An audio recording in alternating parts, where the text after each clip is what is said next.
You came here to scare an old man, and you just ruined your own life. The morning I found out my wife Claire wanted an open marriage was the same morning I realized I'd been married to a stranger for 12 years. She announced it over coffee like she was discussing weekend grocery shopping. Her manicured fingers wrapped around her favorite mug, the one that said "World's Best Wife" that I'd bought her 3 anniversaries ago. "Adam, I think we should explore other options," she said, not looking up from her phone.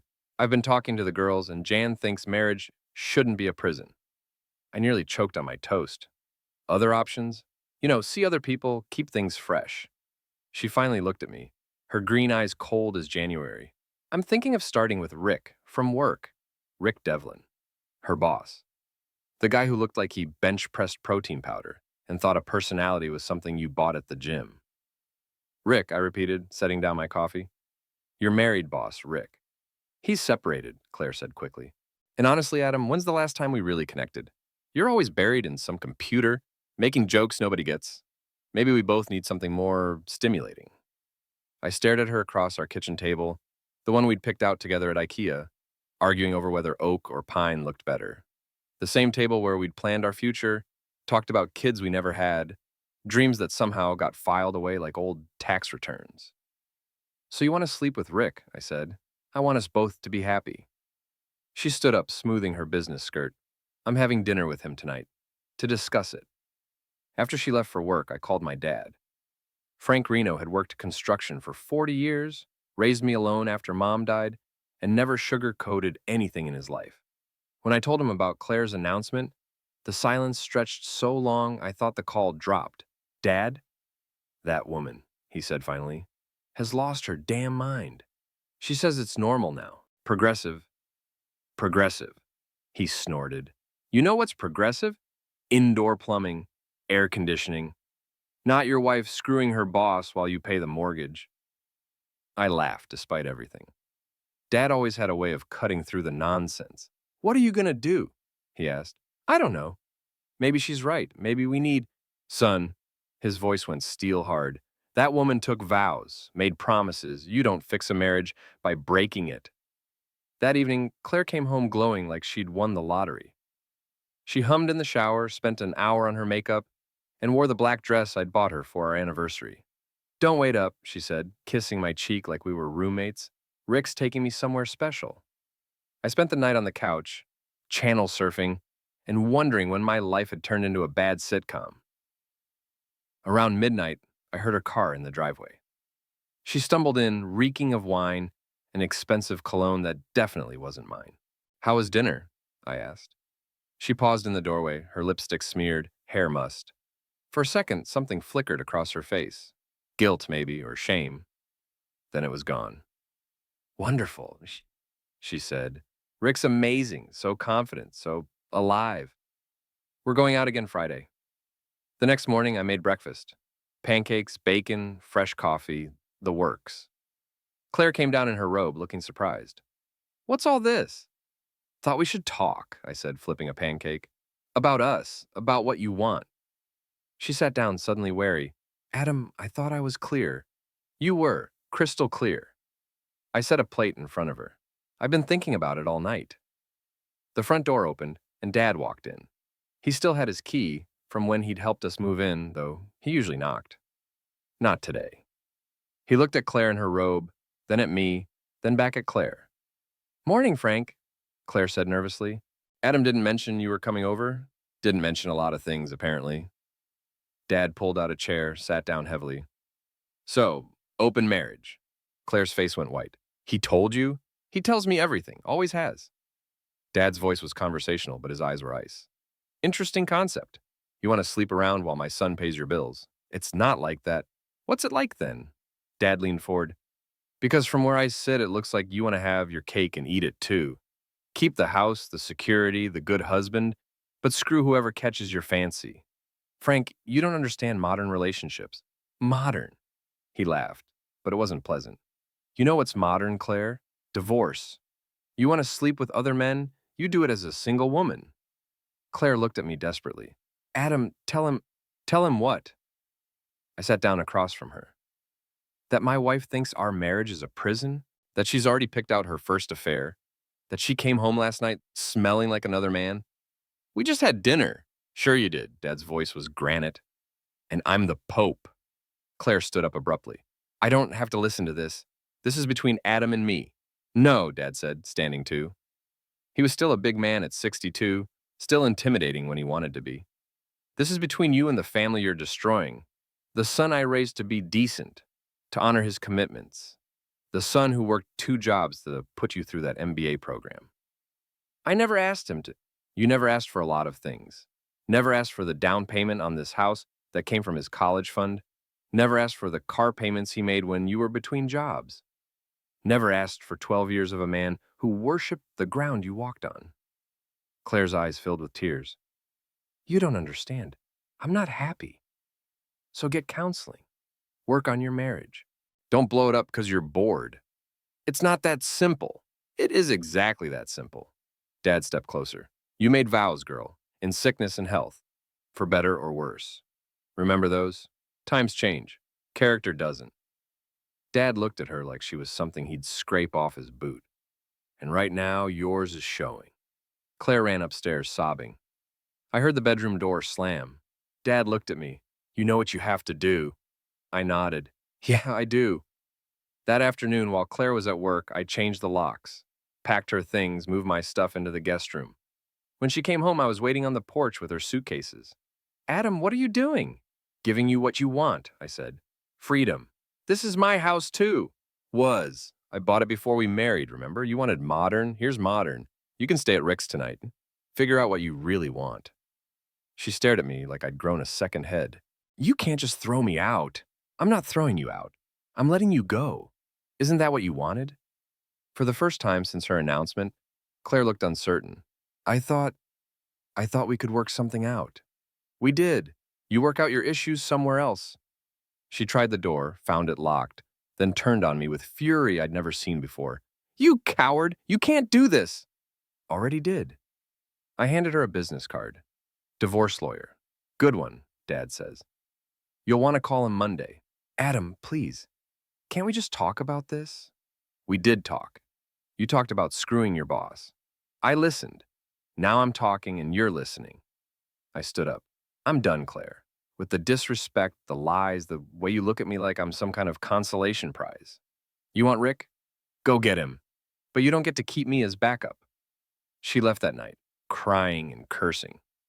I watched her taillights disappear, then went inside and called Dad.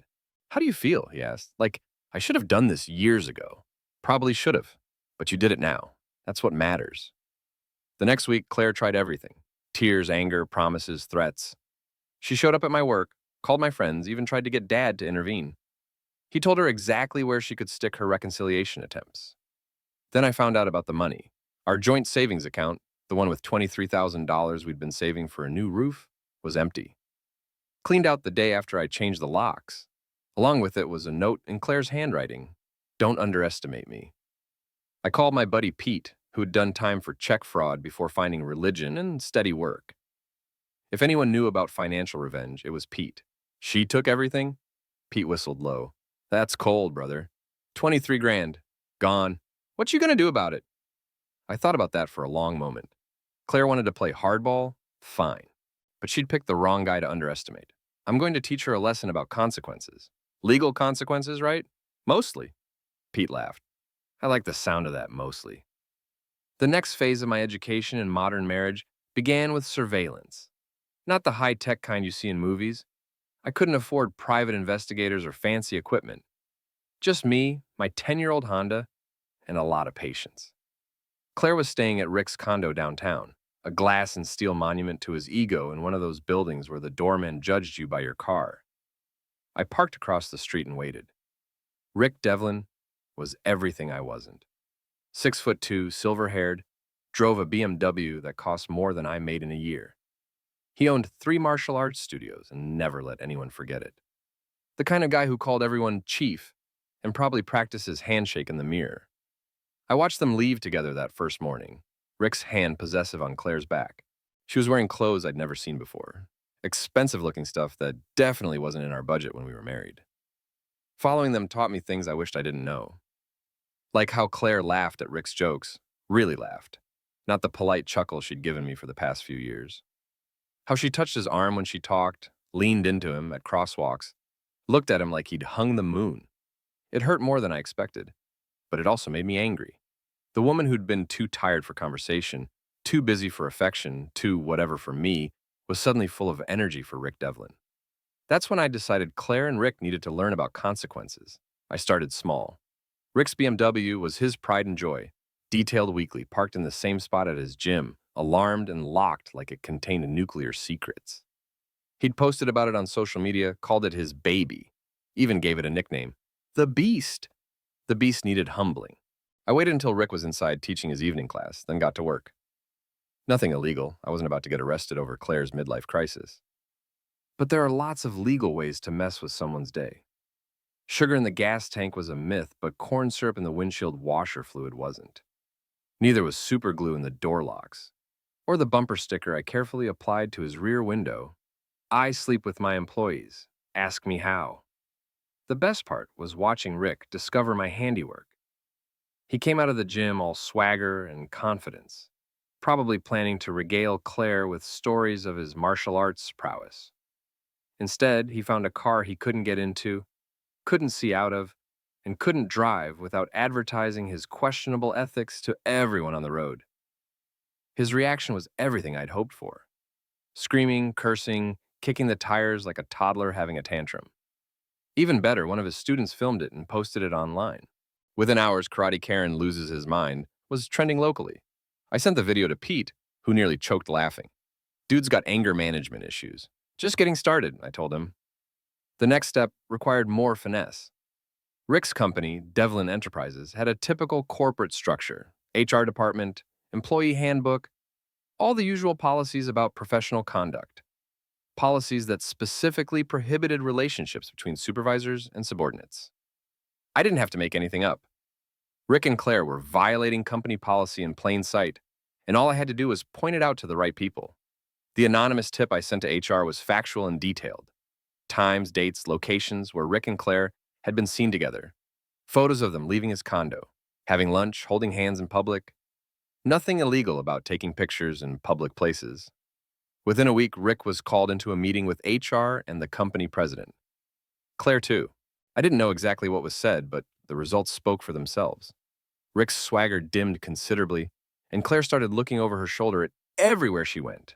That's when the threats started. I found the first note tucked under my windshield wiper at work. Back off or you'll regret it. The handwriting was Rick's. I'd seen it on enough corporate memos to recognize his pretentious scrawl. The second note was more specific. Stay out of our business, or you and your old man get hurt. I showed it to Dad, who read it twice and handed it back with a snort. Tough guy's getting desperate. You worried? About Rick Devlin? The man throws tantrums over bumper stickers. I've seen scarier things in my breakfast cereal, but I was worried. Not for myself, but for Dad. Rick might be a joke, but desperate people did stupid things. And Claire knew where Dad lived, knew his routines, knew he was the most important person in my life. Time to escalate. Rick's gym was his kingdom, the place where he felt most powerful. He taught evening classes to wannabe tough guys who paid good money to learn real martial arts from an expert. The walls were covered with certificates, photos of Rick breaking boards, Rick in various uniforms, Rick looking serious and dangerous. It was all very impressive until you knew Rick's background. Turns out he'd never been in the military, never competed professionally, never done anything more dangerous than teach suburban dads how to throw a punch. His expertise came from weekend seminars and YouTube videos. I learned this from Bruno, Rick's head instructor, who was happy to dish dirt about his boss after a few beers. Bruno was the real deal, ex-Marine, actual fight experience, and he was getting tired of Rick taking credit for his work. Guy's a fraud, Bruno told me. Talks a big game, but I've never seen him actually fight anyone who might hit back. What about those certificates on the wall? Half of them are from weekend workshops. The other half he probably printed himself. Bruno shook his head. Students don't know any better, though. They see the fancy studio, hear the tough talk, and assume he's legit.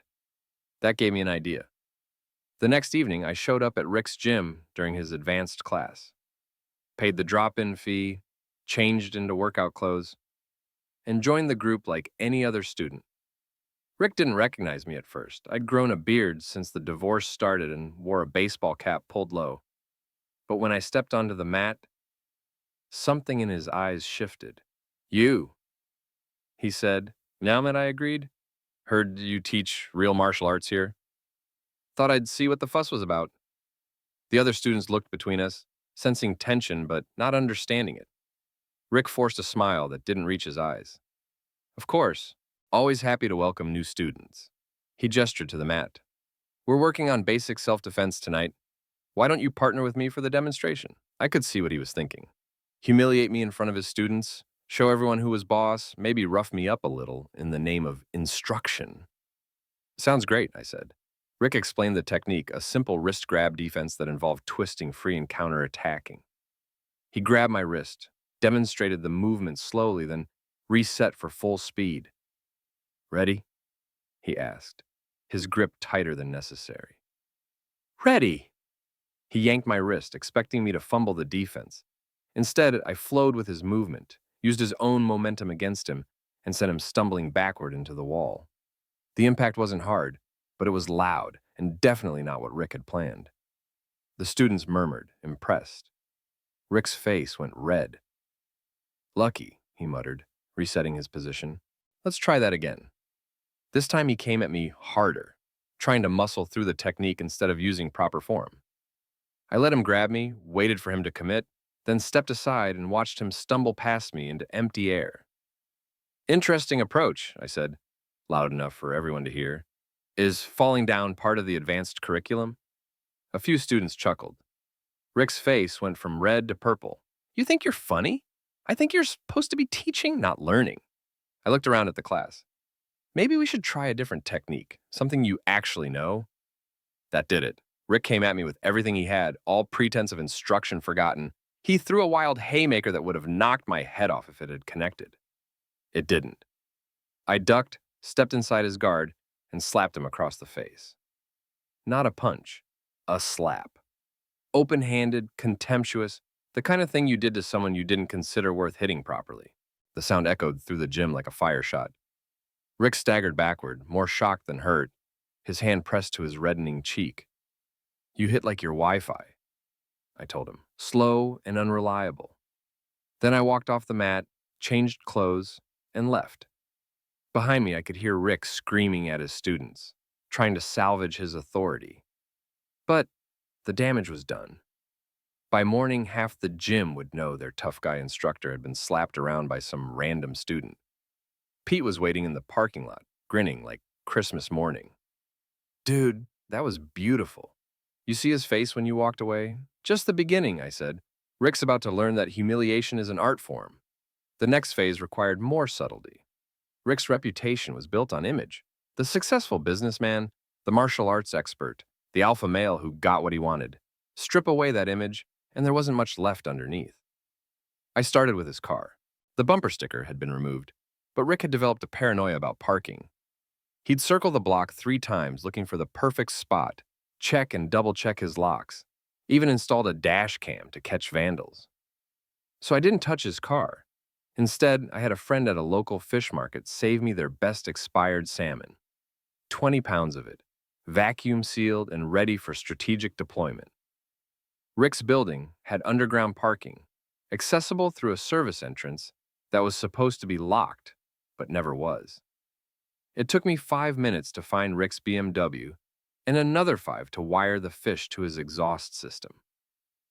Not visible from outside, but guaranteed to make his next few drives memorable. The beauty of it was the delayed reaction. Rick wouldn't notice anything until he'd been driving for a while, until the exhaust heat had time to work on my little gift. By then, he'd be stuck in traffic with windows up, air conditioning recirculating the most god-awful smell imaginable. I was having coffee with Pete when Rick's meltdown hit social media. Someone had filmed him at a red light, windows down, head hanging out the door, gagging and cursing while other drivers honked and laughed. The caption read, "When you realize your life stinks, literally." "You're an evil genius," Pete said, watching the video for the 3rd time. "Remind me never to piss you off. Rick started this game, I'm just better at playing it." But Rick wasn't done. The next escalation came at my workplace, where he showed up demanding to speak with my supervisor. He was cleaned up, professional, playing the role of concerned citizen. Adam Reno is bothering me and my girlfriend, he told my boss, Mr. Peterson. Stalking, vandalism, threats. I want it stopped. Peterson called me into his office, looking uncomfortable. Adam, I need to ask, are you having problems with this gentleman? Problems? I looked at Rick, who was trying to project wounded dignity. Rick here is sleeping with my ex-wife. Has been since before she was my ex-wife, actually. But I wouldn't call that my problem anymore. He's been following us, sabotaging my property. I've been documenting his affair with my wife for divorce proceedings, I said calmly. All perfectly legal. As for sabotage, I have no idea what he's talking about. Peterson looked between us like a referee at a boxing match. Look, I don't want to get involved in personal disputes. Adam, you're a good employee, but if this affects your work, it won't, I said. Rick's just upset because his girlfriend's divorce isn't going the way he planned. Rick's mask slipped for a second, showing the anger underneath. This isn't over. No, I agreed. It's not. After Rick left, Peterson sat back in his chair. Adam, I've known you for 5 years. You're not the type for drama, but this guy seemed genuinely upset. He is upset. His life's falling apart, and he's looking for someone to blame. Just be careful, okay? Guys like that can be unpredictable. Peterson was right to be concerned. That evening, I found my mailbox stuffed with legal papers. Rick was suing me for harassment, defamation, and emotional distress. The lawsuit was garbage.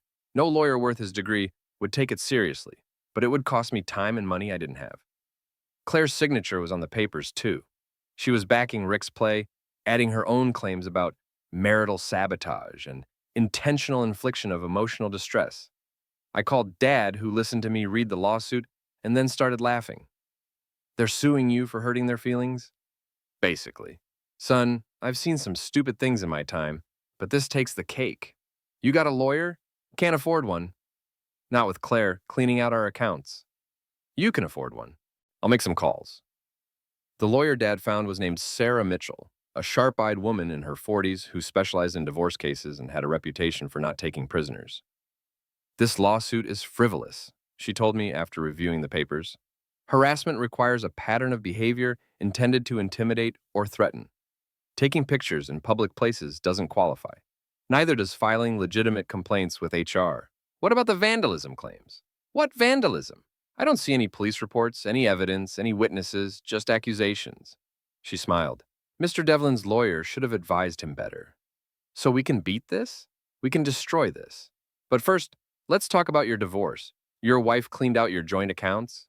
$23,000. Without your consent? I didn't even know until after she'd done it. Sarah's smile turned predatory. Oh, we're going to have fun with this case. The countersuit Sarah filed made Rick's lawsuit look like a love letter. Alienation of affection, intentional interference with marriage, conspiracy to defraud. Legal terms that added up to serious money and serious consequences. But the real blow came when Sarah subpoenaed Rick's company records. Turns out Rick had been using company resources for personal business, charging personal expenses to corporate accounts, and violating about a dozen different policies. Your boyfriend's in trouble, Sarah told me after reviewing the documents. His company's looking at firing him to avoid liability. And Claire? She's named in several of these expense reports, dinners, hotels, trips, all charged to the company as business expenses. That's fraud, Adam. Criminal fraud. I felt a moment of satisfaction, followed immediately by something that might have been regret. Claire was about to lose everything, her job, her reputation, possibly her freedom. Part of me still cared about her, still remembered the woman I'd married. But then I remembered her note, "Don't underestimate me." File everything, I told Sarah. Let the chips fall where they may. The chips fell hard and fast. Rick was fired within a week, his company moving quickly to distance themselves from the scandal. Claire was suspended pending investigation, her HR credentials under review by the state licensing board. But instead of backing down, Rick doubled down on stupid. The confrontation came at a restaurant where I was having dinner with Pete. Rick walked in like he owned the place, spotted me immediately, and made a beeline for our table. "You son of an unpleasant person," he said loud enough to turn heads. "You cost me my job. You cost you your job." I replied, cutting my steak. I just documented it. Stand up. I'm eating. Rick grabbed the edge of our table, leaning over me with what he probably thought was an intimidating glare. I said stand up, and I said I'm eating. I looked at him calmly. You want to discuss this like adults? Sit down and wait your turn. You want to make a scene? Do it somewhere else. You think you're smart? You think you've won? I think you're embarrassing yourself in front of a room full of people. I gestured around the restaurant where every conversation had stopped. But don't let that stop you. You're on a roll. Rick's face was turning that familiar shade of purple. This isn't over. It is for me. I went back to my steak. Your problems are your problems now. Rick stood there for another few seconds, probably trying to think of a devastating comeback. When nothing came, he stalked out, leaving behind a restaurant full of people shaking their heads. Dude's losing it, Pete observed. Good. Crazy people make mistakes. The mistake came 3 days later when Rick decided to take his frustrations out on Dad. I was at work when Dad called, his voice tight with controlled anger. You need to come over here. Now! What's wrong? Just come. I found Dad in his driveway, standing next to his truck with a tire iron in his hands. The truck's windshield was spiderwebbed with cracks, the side mirror hanging by wires. Rick? I asked. Rick? Dad's voice was granite. Showed up about an hour ago, started yelling about how I raised a coward, how you were hiding behind lawyers instead of fighting like a man. What did you tell him? I told him to get off my property before I called the cops. That's when he started swinging. Dad hefted the tire iron, took this to my truck, then got back in his car and drove off. I looked at the damage, feeling something cold settle in my chest. Rick had crossed the line, brought my father into this mess, threatened the one person I cared about most.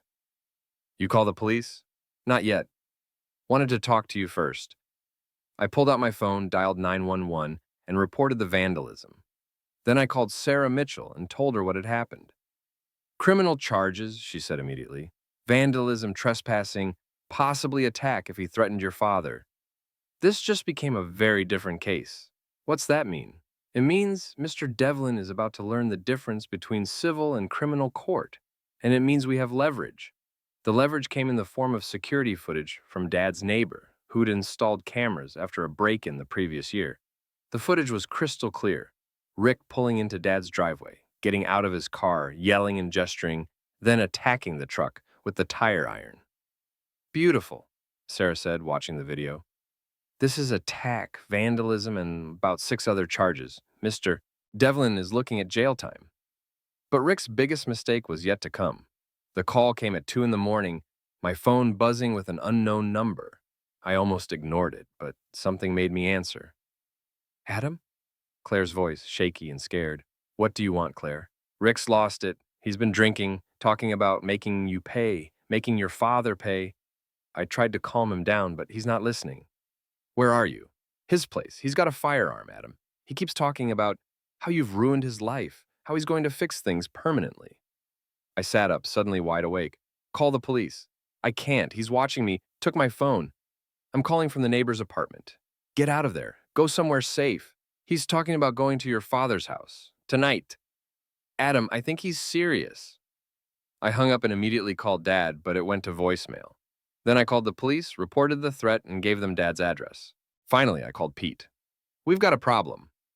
20 minutes later, Pete and I were parked outside Dad's house, watching for Rick's BMW. The police had promised to send a patrol car, but response times in Dad's neighborhood weren't great. There, Pete said, pointing down the street. Rick's car was moving slowly, headlights off, creeping along like he was casing the place. He parked 3 houses down and sat there for several minutes before getting out. Even from a distance, I could see he was carrying something. Call 911, I told Pete, then got out of the car. Rick was halfway up Dad's driveway when I stepped out of the shadows. Going somewhere, Rick? He spun around and I saw what he was carrying. A baseball bat, not a firearm. That was something, at least. Adam. His voice was slurred, unsteady. Perfect timing. What's the plan here, Rick? Beat up a 62-year-old man? That going to make you feel better? Your father cost me everything. You cost me everything. You cost you everything. I just watched it happen. Rick raised the bat, took a step toward me.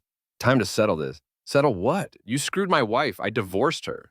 You broke the law. You got fired. You vandalized my dad's truck. You're getting arrested. What exactly needs settling? You humiliated me. You humiliated yourself. I just gave you the opportunity.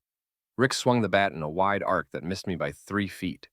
He was drunk, unsteady, more dangerous to himself than to me. Rick, put the bat down. Walk away. You're already in enough trouble. No more walking away. He swung again, this time closer, and I had to step back. That's when Dad's porch light came on. What's all the noise? Dad stepped outside in his bathrobe, took in the scene at a glance. Rick Devlin. Should have known. Stay back, old man. This is between me and your son. Dad laughed, actually laughed. Son, I've been dealing with punks like you since before you were born. Put the bat down before you hurt yourself. I'll hurt whoever I want. No, Dad said, stepping off the porch. You won't. Even at 62, Frank Reno was an imposing figure. 40 years of construction work had left him broad-shouldered and thick-armed, and he moved with the confidence of a man who'd never backed down from a fight. Rick saw him coming and raised the bat, but his hands were shaking. Stay back! Or what, you'll hit me with that bat? Dad kept walking. Go ahead, take your best shot.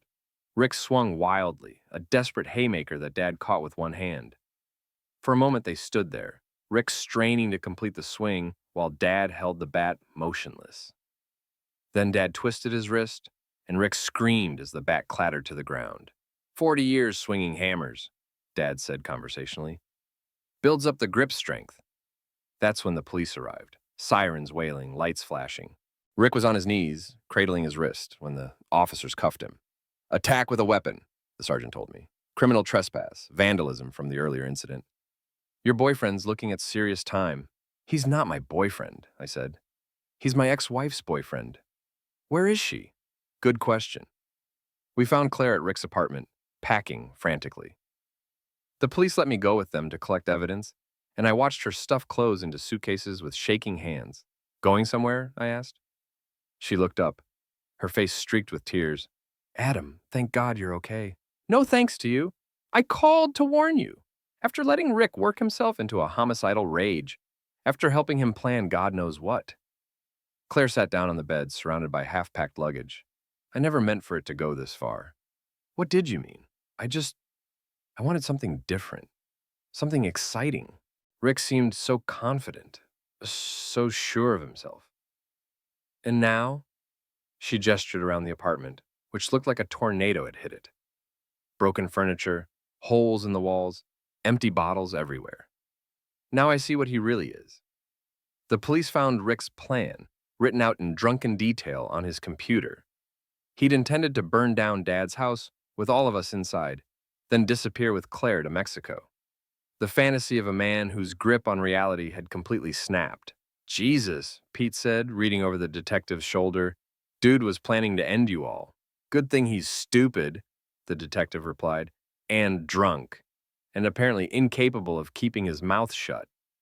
Rick was charged with attempted arson, attack, criminal threats, and about a dozen other felonies. His bail was set high enough that he'd be staying in county lockup until trial. Claire was charged as an accessory, though Sarah thought she'd probably get probation in exchange for testifying against Rick. What about the civil suits? I asked Sarah. Rick's broke, facing prison time, and probably going to be sued by his former company. You'll get a judgment, but collecting will be another matter. And Claire? She'll lose her house, her job, probably her professional license. The divorce settlement will be very favorable to you. I should have felt satisfied. Rick was in jail, Claire was ruined, and I was finally free of both of them. But mostly, I just felt tired. It's over? I asked. It's over. 6 months later, I was sitting on my back porch with Dad and Pete, drinking beer and watching the sunset. The house was quiet, peaceful in a way it hadn't been for years. Rick had been sentenced to 8 years in state prison. Claire had moved back in with her parents, taken a job at a call center, and was slowly paying back the money she'd stolen from our accounts. The divorce was final, the lawsuit settled, and my life was my own again. Any regrets? Dad asked. I thought about it, really thought about it. About Claire, no, she made her choice. About Rick, Rick made his choice too. Several of them. All bad. Pete raised his beer. To bad choices and their consequences. We drank to that and to the sunset, and to the quiet satisfaction of a job well done. Later that night, alone in my house, I found myself thinking about the whole mess. How it had started with Claire's announcement over coffee, escalated through months of betrayal and revenge, and ended with Rick in prison and Claire in ruins. I could have handled it differently. Could have just signed the divorce papers, split everything 50-50 and walked away clean. But Claire had underestimated me, and Rick had threatened my father. Some lines you don't cross, some consequences you can't avoid. And sometimes the best revenge is simply letting people destroy themselves while you watch from a safe distance. I raise my beer to the empty room, to the lessons learned and the battles won, and to the sweet, quiet satisfaction of being underestimated by all the right people. The end.